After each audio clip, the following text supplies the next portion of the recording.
ವ್ಯಕ್ತಿನ ಅಲ್ಲಿಂದ ಯಾರು ಕರ್ಕೊಂಡು ಹೋಗಿರ್ಬೋದು, ಎಲ್ಲಿಗೆ ಕರ್ಕೊಂಡು ಹೋಗಿರ್ಬೋದು? ಇಷ್ಟು ವರ್ಷ ವಿಜಯಾಂಬಿಕಾ ಅವ್ರನ್ನ ಅಲ್ಲಿಟ್ಟು ಯಾಕೆ ಇಷ್ಟು ಹಿಂಸೆ ಕೊಡ್ತಾ ಇದ್ಲು? ಆ ವ್ಯಕ್ತಿ ಹತ್ರ ಅಮ್ಮನ ತಾಳಿ ಹೇಗೆ ಬಂತು? ವಿಜಯಾಂಬಿಕಾಗೂ ಅಮ್ಮನಿಗೂ ಏನಾದರೂ ಸಂಬಂಧ ಇದೆಯಾ?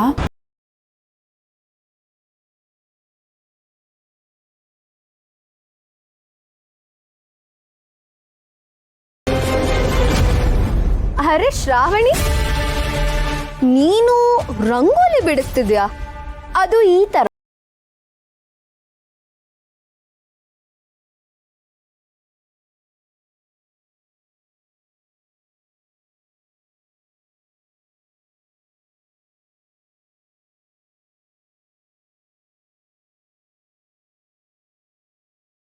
ಕಿರೀಟನೆ ಬಿದ್ದು ಹೋಗಿರೋಗ ಅನ್ನಿಸ್ತಿದೆ ಅಲ್ವಾ?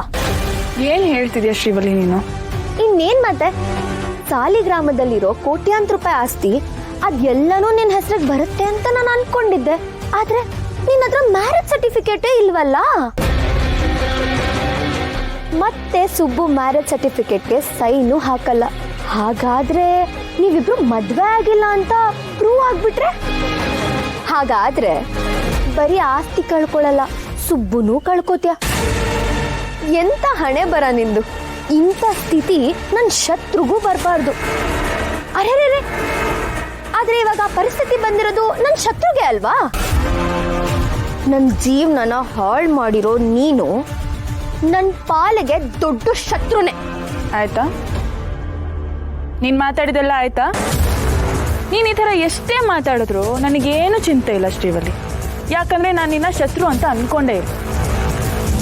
ನಾನು ಹಾಗೊಂದು ವೇಳೆ ಶತ್ರುತ್ವನ ಬೆಳೆಸ್ಕೊಳ್ಳೋದೇ ಆದ್ರೆ ನನ್ನ ಜೊತೆ ಸರಿಸಮಾನವಾಗಿರೋರ ಜೊತೆ ಮಾತ್ರ ಬೆಳೆಸ್ಕೋತೀನಿ.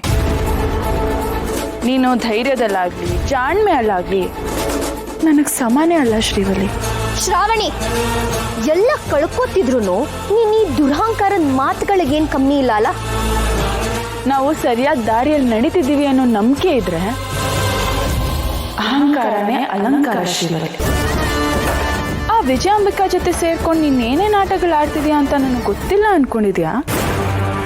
ನನಗೆಲ್ಲ ಗೊತ್ತು ಶ್ರೀವಲ್ಲಿ. ನಿಮ್ಮ ಆಟಗಳಿಗೆ ಅಂತ್ಯ ಹಾಡೋದೇಕೆ ಅಂತಾನೂ ನನಗೆ ಗೊತ್ತು. ನೋಡಿದ್ಯೇನೆ ವಂದನ, ನನ್ನ ಮೊಮ್ಮಗಳು ಗಂಡನ ಮನೆಗೆ ಹೋಗ್ತಿದ್ದ ಹಾಗೆ ಈ ಮುದುಕಿನ ಮರ್ತೇ ಬಿಟ್ಲು. ನನ್ನ ಜ್ಞಾಪಕ ಮಾಡಿಕೊಂಡು ಒಂದು ಫೋನ್ ಕೂಡ ಮಾಡಲಿಲ್ವಲ್ಲ ಅವಳು. ಹಾಗೇನೂ ಇಲ್ಲಮ್ಮ, ನಮ್ಮ ಶ್ರಾವಣಿಗೆ ನಿಮ್ಮ ಮೇಲೆ ಬೆಟ್ಟದಷ್ಟು ಪ್ರೀತಿ ಇದೆ. ಅದು ಅಲ್ಲದೆ ಅವಳೀಗ ಇರೋದು ಗಂಡನ ಮನೆಯಲ್ಲಿ. ಇಲ್ಲಾಗಿದ್ದಿದ್ರೆ ಅವಳನ್ನ ನಾವು ಒಂದು ಎಳ್ಳಷ್ಟು ಕೆಲಸ ಮಾಡಕ್ ಬಿಡ್ತಿರ್ಲಿಲ್ಲ.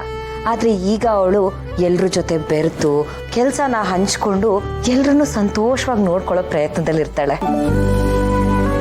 ನಮ್ಮ ಶ್ರಾವಣಿ ಸುಬ್ಬು ಮನೆಯವ್ರನ್ನ ಎಷ್ಟು ಚೆನ್ನಾಗಿ ನೋಡ್ಕೋತಿದ್ದಾಳೆ ಗೊತ್ತಮ್ಮ. ಅದನ್ನ ನೋಡಿ ನನಗೆ ಎಷ್ಟು ಸಂತೋಷ ಆಯ್ತು ಅಂತೀರಾ? ನೋಡಿದ್ಯಾ, ಇದನ್ನೇ ಸಂಸ್ಕಾರ ಅನ್ನೋದು. ಯಾವ ಹೆಣ್ಣೆ ಆಗ್ಲಿ ತನಗೆಷ್ಟೇ ಗೊತ್ತಿದ್ರು, ತಾನು ಹೀಗೆ ಬದುಕಬೇಕು ಅಂತ ಆಸೆ ಇದ್ರು, ತನ್ನ ಸುತ್ತ ಇರೋರಿಗೆ ಸೋತು ಅವರನ್ನ ಸಂತೋಷವಾಗಿ ಇಟ್ಕೋಬೇಕು ಅಂತ ಪ್ರಯತ್ನ ಪಡ್ತಾಳಲ್ಲ, ಆಗ್ಲೇ ಅವಳು ಜಯ ಸಾಧಿಸ್ಬಿಟ್ಲು ಅಂತ ಅನ್ಕೋ. ಅಧಿಕಾರ, ಆಸ್ತಿ, ಅಂತಸ್ತು ಇದ್ಯಾವುದೂ ದೊಡ್ಡದಲ್ಲ. ಒಳ್ಳೆ ಗುಣ ಇರೋರು ಮಾತ್ರ ಎಲ್ರ ಮನಸ್ಸನ್ನು ಗೆಲ್ತಾರೆ. ನಮ್ಮ ಶ್ರಾವಣಿನೂ ಹಾಗೆ ನೀರಿನ ಥರ, ಯಾವ ಪಾತ್ರೆಗೆ ಹಾಕಿದ್ರೆ ಆ ಆಕಾರ ತಗೊಂಡ್ಬಿಡ್ತಾಳೆ. ಹಾಗೆ ತನ್ನವರೆಲ್ರಿಗೂ ಜೀವಜಲ ಆಗಿ ಕಾಪಾಡ್ಕೋತಾಳೆ. ಶ್ರಾವಣಿ ಅವರ ಅಮ್ಮನ ಹಾಗೇನೆ. ಅಮ್ಮ, ಅವ್ರ ಅಮ್ಮನೂ ಹಾಗೆ ಇದ್ರಾ? ಹೌದಮ್ಮ, ಅವಳು ಕಷ್ಟ ಬಂದ್ರೆ ಕುಗ್ತಾ ಇರ್ಲಿಲ್ಲ, ಸುಖ ಬಂದ್ರೆ ಹಿಗ್ತಾ ಇರ್ಲಿಲ್ಲ. ಆದ್ರೆ ತನ್ನವ್ರಿಗೆ, ತನ್ನ ಅಸ್ತಿತ್ವಕ್ಕೆ ಧಕ್ಕೆ ಬಂದ್ರೆ ಎದುರಿಗೆ ಯಾರೇ ಇರ್ಲಿ ಅವ್ರನ್ನ ಸುಮ್ಮನೆ ಬಿಡ್ತಾ ಇರ್ಲಿಲ್ಲ. ಶ್ರಾವಣಿನೂ ಅವರ ಅಮ್ಮನ ಹಾಗೆ ಬೆಳೀತಾ ಇದ್ದಾಳೆ. ಅಜ್ಜಿ, ನನಗೆ ಶ್ರಾವಣಿ ಅಕ್ಕನ ನೋಡಬೇಕು ಅಂತ ತುಂಬ ಅನಿಸ್ತಿದೆ. ಶ್ರಾವಣಿ ಅಕ್ಕನ ಮನೆಗೆ ಹೋಗೋಣ. ಪಿಂಕಿ, ನಿಂಗೆ ನಾನು ಆವತ್ತೇ ಹೇಳ್ದೆ ತಾನೆ, ಶ್ರಾವಣಿ ಅಕ್ಕ ಮನೆಗೆ ಇಷ್ಟು ಬೇಗ ಹೋಗೋದು ಬೇಡ, ಇನ್ನೊಂದು ಸ್ವಲ್ಪ ದಿನ ಬಿಟ್ಟು ಹೋಗೋಣ ಅಂತ. ಹಾಗೆಲ್ಲ ಏನೂ ಇಲ್ಲಮ್ಮ, ಪದ್ದುನು ಹೋಗೋವಾಗ ಮನೆಗೆ ಬನ್ನಿ ಅಂತ ತುಂಬ ಕೇಳ್ಕೊಂಡಿದ್ದಾನೆ. ಅದು ಅಲ್ಲದೆ ಶ್ರಾವಣಿನ ಮದುವೆ ಮಾಡಿಕೊಟ್ಮೇಲೆ ನಾವು ಯಾರು ಅವಳ ಮನೆಗೆ ಹೋಗೇ ಇಲ್ಲ. ತವ್ರ ಮನೆಯವರಾಗಿ ಅವ್ರ ಮನೆಗೆ ಹೋಗಿ ಅವ್ರನ್ನೆಲ್ಲ ನೋಡ್ಕೊಂಡು ಬರೋದು, ಮಾತಾಡ್ಸ್ಕೊಂಡು ಬರೋದು ನಮ್ಮ ಕರ್ತವ್ಯ. ವೀರನ್ ಕೇಳಿ ನೋಡ್ತೀನಿ, ಅವ್ನಿಗೆ ಯಾವಾಗ ಸಮಯ ಆಗುತ್ತೋ ಅವಾಗ ಹೋಗಿ ಬರೋಣ.